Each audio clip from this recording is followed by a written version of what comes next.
Hey Max, this is Keaton Everett with ABC, going over your pitching video from camp. I'm going to go through and talk about your motion and your mechanics and, kind of break it down in a couple spots and make sure that we're kind of getting in the area that we like to see. We like to make sure that you're maintaining balance, you're maintaining posture, you're using your lower half, and we'll kind of go through and break it down in a couple of those spots. So basically right off the bat, your big hands over the head, a lot of movement,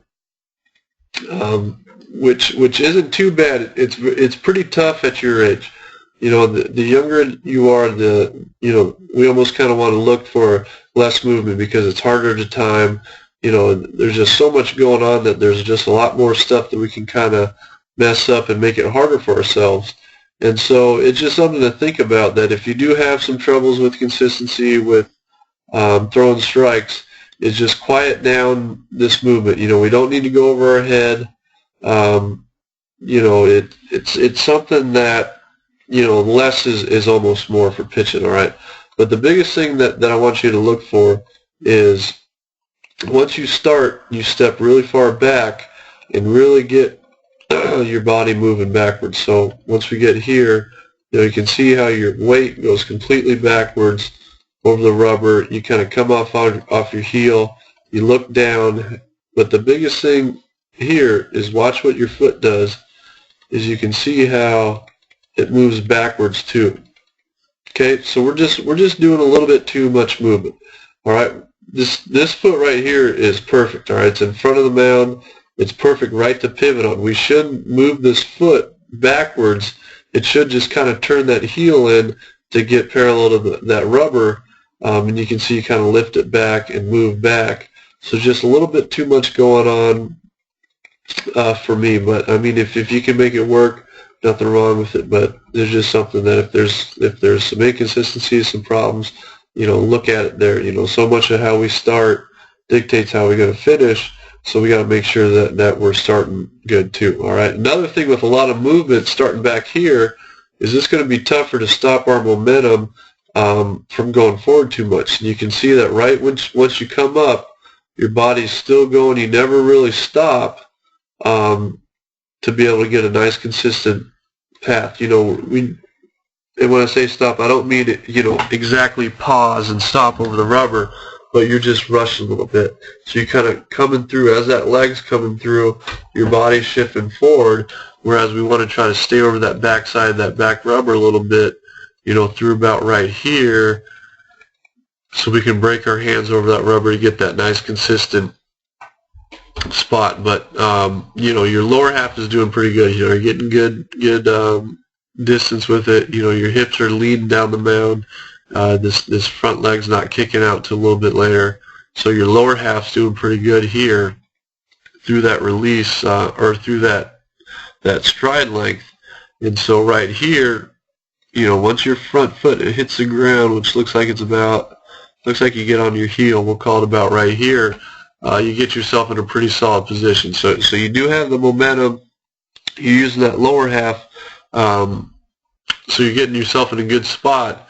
Now it's just a matter of trying to be able to get to a point where you're breaking your hands nice and consistent over that rubber, which actually at second glance isn't too bad at all. If we mark your posture right here, you're getting a little bit of movement, but your hands, you're still breaking your hands over that back foot, over that rubber pretty well, which is pretty good. So actually, you're doing a little better than I originally thought there. But through that release right here, all right, through your release, we're going to make sure that you're sort of maximizing everything. All right, you're keeping yourself in a healthy position, most importantly. And so right here, you have pretty good angles with your arms here. All right, nothing's red flagging injury. A lot of times we'll see guys with their elbow back here, or the guys that get their elbow up there. That's a big red flag. So you're doing a really good job there. You see your back heel starting to come off. You got the when you get older, you get a little bit stronger. You're going to see more torque, which is the ability for your hip to turn forward before your upper body. But again, at your age here, this is still pretty good. You can kind of see that back heel coming off just a little bit. But the biggest thing that I like here is you can see your posture still perpendicular to the flat ground. All right, at kids at your age, they don't keep this elbow up. They let it drop, and what that kind of in turn makes their body kind of shift out forward too. So you're staying back, you're getting your weight back, which is really good to see. Oops, wrong drawing tool there.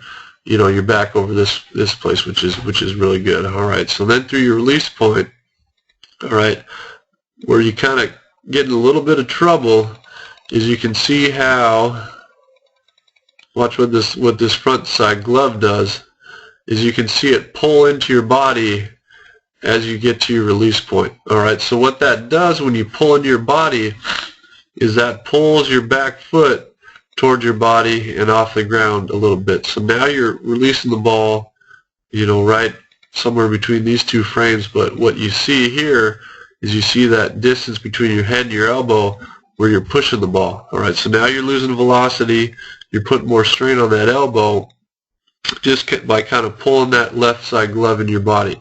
So try to keep that glove, this is a perfect spot right here, but try to keep it stuck out over that front foot. So as you release at this point here, all right, your back foot's still on the ground and it's completely straight. All right, again, this is a strength issue. You know, it's something that will get easier as you get older, but ideally we're going to create more of a triangle shape. All right, so now we're going to be right here. You know, our head is going to be out over our front foot. We're going to create more of a triangle. You know, and then you're releasing the ball from right here instead of back where you are here. You know, you cut down on that distance between your elbow and your head. You're getting more angle on the ball. You're releasing the ball closer to the hitter. It's jumping on the hitter a lot quicker.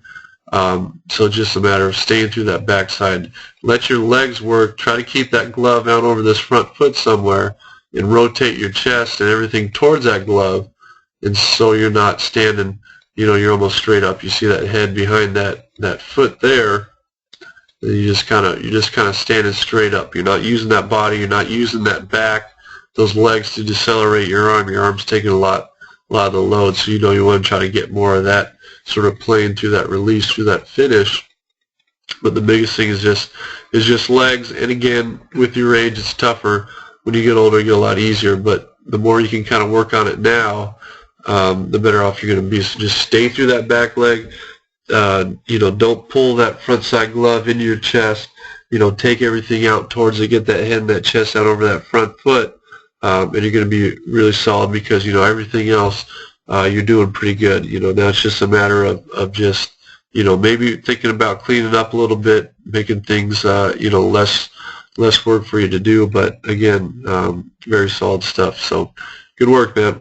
Good luck this year. Hopefully you have a great time at camp. Thanks for making it out, and hopefully we'll see you with ABC.